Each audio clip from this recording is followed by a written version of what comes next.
అంతా అయిపోయింది కదా, సీజన్ ఇప్పుడు ఎందుకు మరి ఆయన పర్యటన చేస్తానని. అంతా సీజన్ అయిపోతే ఇప్పుడు ఎందుకు మరి ఢిల్లీకి వెళ్ళారు? దేనికోసం? ₹4 వచ్చి సపోర్టింగ్ పేజ్ ఇచ్చామన్నారు.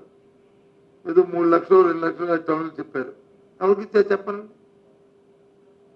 ఆ పేరు పెట్టుకుని మీ కార్యకర్తలకో మీకో దోపిడీ జరుగుతున్న పరిస్థితులు ఉన్నాయి.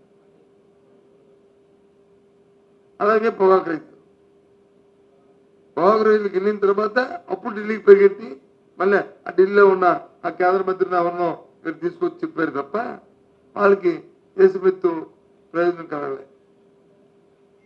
అంతకుముందు మిర్చి రైతులు మిర్చి ఆటికి వెళ్ళిన తర్వాత వీళ్ళు ఢిల్లీ పరిగెట్టారు. ఇవో సపోర్టింగ్ పే ఇస్తా ఉన్నారు. 11,000 రూపాయలకో 8,000 రూపాయలు కొంటా ఉన్నారు.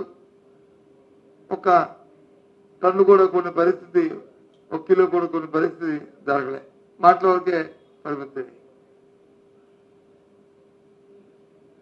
అలాగే కోకో, అలాగే ఆక్వా, ఈ రకంగా రాష్ట్రంలో కార్యక్రమాలు జరుగుతున్నాయి. ఎంతసేపు ఈ ప్రభుత్వ తాలూకా కార్యక్రమం ఎక్కడ కనిపిస్తే అక్కడ దోపిడీ. పైపెచ్చు గత 2 నెలలుగా నేను చూస్తున్నాను పత్రికల్లో. కొన్ని పత్రికల్లో అయితే మంత్రులు వచ్చి 4 క్యాబినెట్ల మంత్రులు దోచుకుంటున్నారని, ఇష్టారాజ్యంగా రాజ్యమైపోతుందని సాక్షాత్తు ముఖ్యమంత్రి గారే మాట్లాడటం, ఆ మాటల్ని మరి పత్రికలో వేయడం, పత్రికలు వచ్చి వాళ్ళని మంత్రులందరినీ ఇచ్చుకోవటం జరుగుతుంది. నేను చెప్తున్నాను క్లియర్గా, రాజుగారు ఏ రకంగా ఉంటే మంత్రులు ఆ రకంగా ఉంటారు. రాజుగారి యాటిట్యూడ్ కానీ సరిగ్గా ఉంటే మంత్రుల యాటిట్యూడ్ సరిగ్గా ఉంటుంది.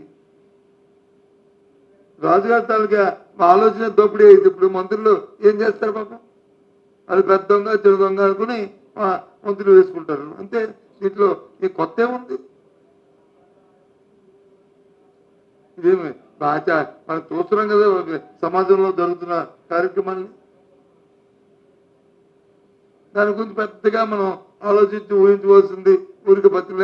ఆఖరికి ఏంటంటే ఏదో ఆయన పాలకులు వచ్చి పరిపాలిస్తే పెద్దవాళ్ళు వచ్చి నీతి నిజాయితీలతో ఉన్నట్టు, కింద ఉన్న మంత్రులు వచ్చి ఏదో దోపిడీ చేస్తున్నట్లు అని చూపెట్టడానికి ప్రయత్నం చేస్తారు. సరే, అది వాళ్ళ సబ్జెక్టు అయినప్పటికీ కూడా ఒక ప్రతిపక్షంగా నేను ఆక్షేపిస్తున్నాను.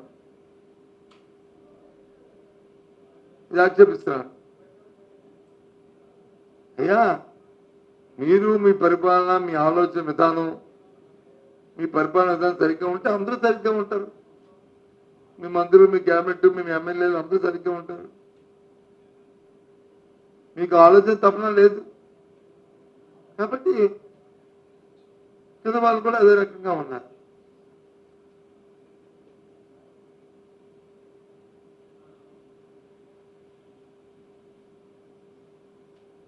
ఎంతెందుకు విశాఖపట్నంలో చూద్దాం. ఇప్పుడు మన ఉంది విశాఖపట్నంలో ప్రెస్ కామ్ జరుగుతుంది. విశాఖపట్నం ఊరిక గంజాయి గురించి వచ్చి పెద్ద పెద్ద మాటలు చెప్పారు, పెద్ద పెద్ద కబుర్లు చెప్పారు, పొగనే కబుర్లు పెద్ద పెద్ద. వచ్చేస్తామని చేతలు వచ్చి శూన్యం. ఇంకా సరికాదు కదా, ఇప్పుడు డ్రగ్స్ వచ్చాయి కొత్తగా. ఎప్పుడు కనివిని విశాఖపట్నం మనం చూడలే ఈ కల్చర్ని, ఈ అలవాట్లని. వచ్చిన దాని మీద ఏమైనా సరిగ్గా వాళ్ళకి భయం వచ్చేట్లు, బుద్ధి వచ్చేటట్లు ప్రభుత్వ తాలూకా నిర్వాహకం ఉందంటే లేదు. మొదట్లో వచ్చి పోలీసులే ఒక పేరు చెప్తారు, ఒక 2 అరెస్ట్ చేసామంటారు, 3 కస్టడీలో తీసుకున్నాం అంటారు. మన్నాడు వచ్చి వాళ్ళు లేరు, వాళ్ళు కాదంటారు. మన అప్పుడు గుంటూరు జగన్మోహన్ రెడ్డి గారు వెళ్ళినప్పుడు ఏ రకంగా ఆ వెహికల్ కిందని ఓ మనిషి, సరే మా కార్యకర్త వచ్చి చనిపోయిన చెప్పిన ఏ రకంగా ఫోటో జూమిట్ చేసి మర్నాడు వచ్చి ఎస్పీ మాట మార్చాడు. అలవాటు అయిపోయింది ఈ ప్రభుత్వానికి ఆ పోలీసులతో మాట చెప్పించడం. అప్ప పోలీసులు వచ్చి జరిగిన వెంటనే ఆ కార్యక్రమాన్ని నిజాయితీగా వాళ్ళకు వచ్చిన ఇన్స్పెక్టర్లు వాళ్ళకు వచ్చిన అది వాళ్ళు ప్రకటిస్తారు. వెంటనే ప్రభుత్వ పెద్దలు వచ్చి తయారవుతారు. అది కాదు, వాడు మా మేనత్త కొడుకు, వీడు మా మేనల్లుడు, వీడు మా తమ్ముడు, వీడు మా ఫ్రెండ్, మా తాతడు కొడుకు, వీడిని తప్పించండి చెప్పడం రాజకీయాల్లో సాధనమే కాదన్న కదా. దాని గ్రావిటీ భయం ఉంటే కార్యక్రమాలు జరగవు. చూస్తున్నాం ఎప్పుడు కని విని వెళ్ళినట్టు ఈ మధ్యకాలంలో చిన్నపిల్లల హత్యలు కానీ, మహిళల మీద అకృత్యాలు కానీ, అత్యాచారాలు కానీ, వాళ్ళ మీద జరుగుతున్న దాడులు కానీ, ఇవన్నిటి కారణం ఏంటి? వ్యవస్థలో ఉన్న వ్యవస్థలో ఏదైతే పోలీసు వ్యవస్థ ఉన్న గౌరవం, భయం, ప్రభుత్వం మీద ఉన్న గౌరవం, భయం పోయిందో అప్పుడు ఇవన్నీ వస్తాయి. వీటికి కారణం ప్రభుత్వ విధానాలే, తీసుకుంటున్న నిర్ణయాలే.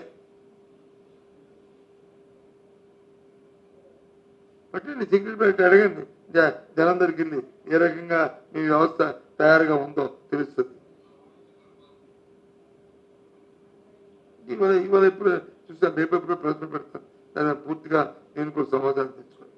మా రాజధాని మా ఫార్మర్ ఫైనాన్స్ మినిస్టర్ గారు ఒక ప్రెస్ కాన్ఫరెన్స్ పెట్టి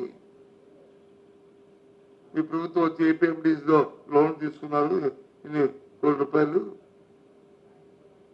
దానికి ప్రైవేట్ థర్డ్ పార్టీకి వచ్చి ఖజానా నుంచి డైరెక్ట్ గా డ్రా చేసుకోవడానికి అవకాశం కల్పించారు అని ఆయన వచ్చి ఇది చట్ట విరుద్ధం, ప్రభుత్వం ఆ కార్యక్రమం చేయడానికి వీల్లేదు, దానికి కొన్ని ప్రొసీజర్స్ ఉన్నాయి, అవి ఫాలో అవ్వలేదు, దీనివల్ల రాష్ట్రం తాలూకా ఫ్యూచర్ ఆర్థిక అభివృద్ధికి, ఆర్థిక పరిస్థితికి చాలా విఘాతం కలుగుతుంది, ఇబ్బంది వస్తుంది అని చెప్పాడు. చెప్పలే కాదు, దాని మీద ఇంతకు కొట్టు కూడా వెళ్ళింది పార్టీ. ఎస్, ఎందుకు? ఇది తప్పని కోర్టులో పెండింగ్ ఉంది. అంతకుముందు కూడా వీటి మీద ఏపీ బెవరేజ్ కార్పొరేషన్ లోన్ తీసుకొస్తే తెలుగుదేశం పార్టీ అంతకుముందు కూడా కోర్టుకి వెళ్ళింది. ఆ కోర్టు వచ్చి కుట్టించింది ఏమని, నో, ప్రభుత్వానికి హక్కు ఉంది, ప్రభుత్వం ఈ నామ్స్ ప్రకారమే విత్ ఇన్ ది లిమిట్స్ లోనే ఆ కార్యక్రమం చేస్తుంది అని. తేడా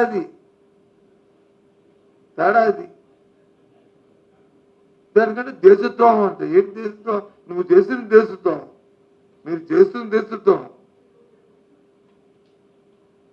రేపు దీని తాలూకు డీటెయిల్స్ మొత్తం ఎవ్రీథింగ్ అంతా కూడా దానికన్నా తీసుకొస్తాను. నేను కూడా టైంలో గవర్నర్ గారిని కలిసి ఈ రాజ్యాంగ ఇది చట్టవిరుద్ధ కార్యక్రమం జరుగుతుందని చెప్పడానికి వచ్చాను. ఆ లోపల నాకు 15 రోజులు బాగలేక వెళ్ళలేకపోయాను.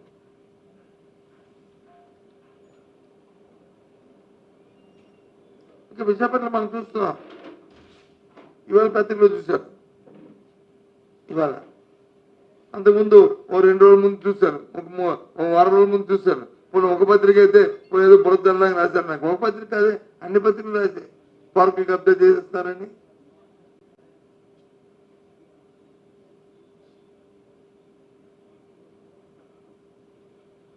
ఇష్టవాద్యంగా టీడీఆర్ ఇచ్చుకుంటానని.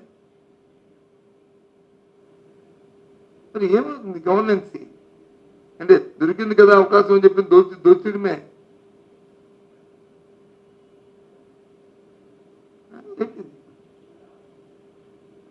సంవత్సరం నుంచి చూసాను అబ్బా, ఎన్నికల ముందు ఈ సంవత్సరకాలం నేను చూశాను ఎన్నో ప్రెస్ కాన్ఫరెన్స్ లో వైసీపీ వచ్చి భూములు తీసేశారు, ఇక్కడ వైసీపీ వచ్చి టీడీఆర్ లో డబ్బు కొట్టేశారు,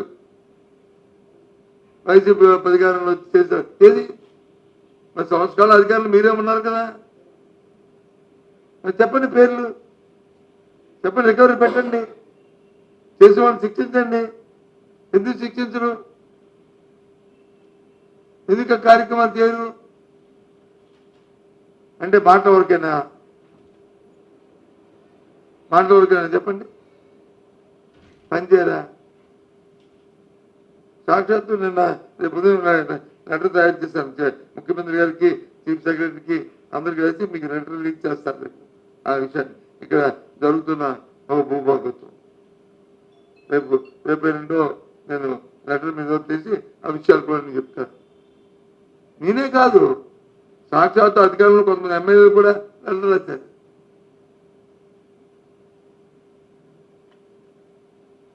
మరి వాళ్ళు ఎందుకు రాశారు నాకు తెలియదు, కానీ నేను రాస్తున్నా.